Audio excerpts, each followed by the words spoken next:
¿cómo les va? Bueno, espero que muy bien. El tema de hoy tiene que ver con los duelos. Cuando hablamos de duelos, normalmente los relacionamos con la muerte física, ¿no?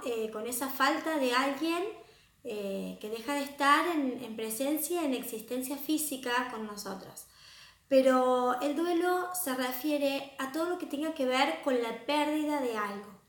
Puede ser la pérdida, sí, de una muerte física de un ser querido, puede ser la ruptura de relaciones, puede ser un hijo que se va de casa a estudiar o a vivir a otro lado, puede ser el quiebre, la ruptura de un negocio, la finalización de un negocio, la finalización de una etapa, ¿sí? Cuando por ahí culminamos algún estudio, cuando terminamos alguna carrera, o sea, todo cambio, toda pérdida de algo, toda culminación de algo tiene que ver y que produzca en algún punto dolor tiene que ver con el duelo, ¿sí? La etapa del duelo, el proceso del duelo, en él se viven diferentes etapas, valga la redundancia, ¿no?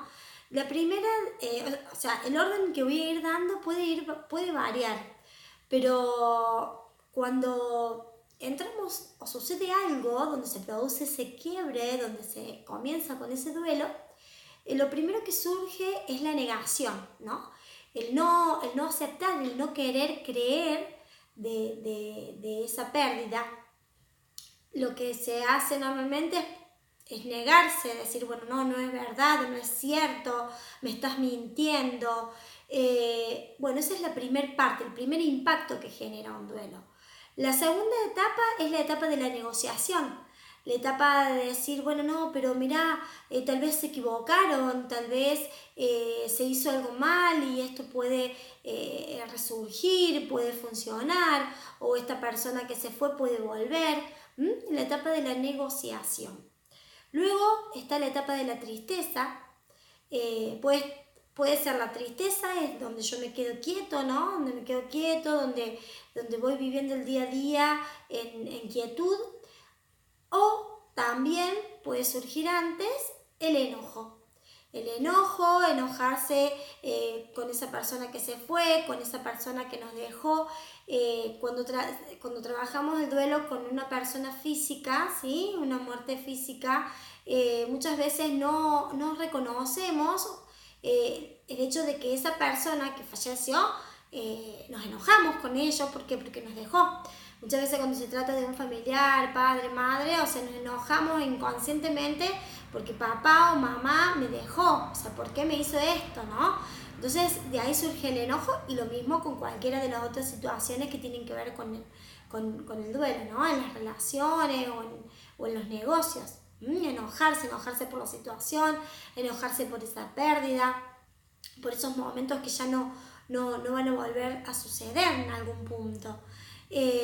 Una vez que pasan estas etapas, llega la etapa de la aceptación. Acepto que esto es real, acepto esa pérdida, acepto que esa persona ya no está más, acepto que ese negocio ya no existe, que ese hijo que se fue ya no va a volver, que esa relación que funcionó ya no va a volver a funcionar. O sea, es la etapa de la aceptación.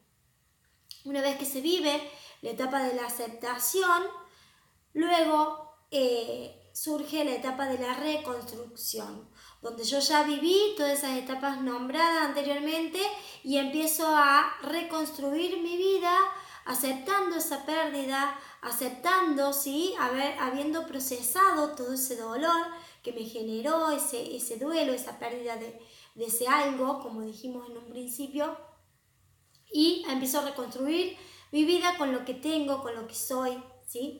Con lo que formé, con la persona que formé, pasando por ese proceso de duelo.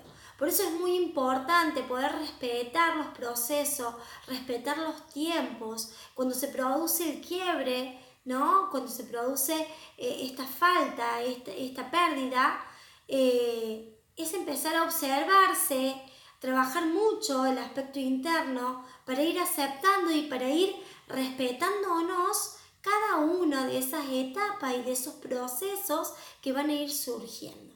¿sí? Tratar de no hacer el paso largo, de evadir, digamos, ese proceso. Normalmente cuando se llega a la etapa de la tristeza es donde nos estancamos y queremos automáticamente no vivir ese dolor, no vivir esa tristeza, y por ende lo que hacemos es buscar, en el caso de una relación, buscar a otra persona, en el caso de un negocio, ahí nomás, generar otro, y muchas veces lo que terminamos haciendo es repetir la misma historia que hemos vivido, ¿sí? Volvemos a buscar una pareja similar, volvemos a crear un negocio muy similar que va a tener el mismo resultado del que yo ya había generado y había quebrado en algún punto. Entonces, el tema acá tiene que ver con estos valores que hemos estado hablando en el otro video sobre autoestima: el respeto a uno mismo, el respeto del proceso, respetarnos y respetar los tiempos. Y bueno, y sabemos que va a haber, digamos que no va a haber devolución en algún punto, o me voy a quedar en la espera de que suceda algo que no sucedió en el momento que tenía que ser. Entonces, tratar de mirar eso, observarlo y soltarlo, ¿no? Y respetar nuestros tiempos, nuestros procesos. Normalmente el duelo en sí es un año, ¿sí? Y de ahí puede durar un poco más, un poco menos, pero cuando una persona ve que va pasando el tiempo y sigue viviendo ese dolor, tenemos que buscar algún tipo de ayuda para poder procesarlo y aceptar y cerrar ese duelo, porque la persona que no cierra duelos no puede continuar y no puede avanzar en su vida, ¿sí? No puede reconstruir su vida porque queda pegado a ese dolor del pasado, a ese dolor de esa falta, ¿sí? O de esa pérdida. Así que bueno, nos tengamos paciencia, vivamos el proceso, respetemos los tiempos, nos respetemos y obviamente trabajemos siempre mucho el amor propio, el aceptarme, el valorarme tal como soy, con mis defectos y con mis virtudes. Así que bueno, espero que les haya gustado el video de hoy y bueno, a procesar y a cerrar los duelos, ¿sí? Un besito, nos vemos pronto.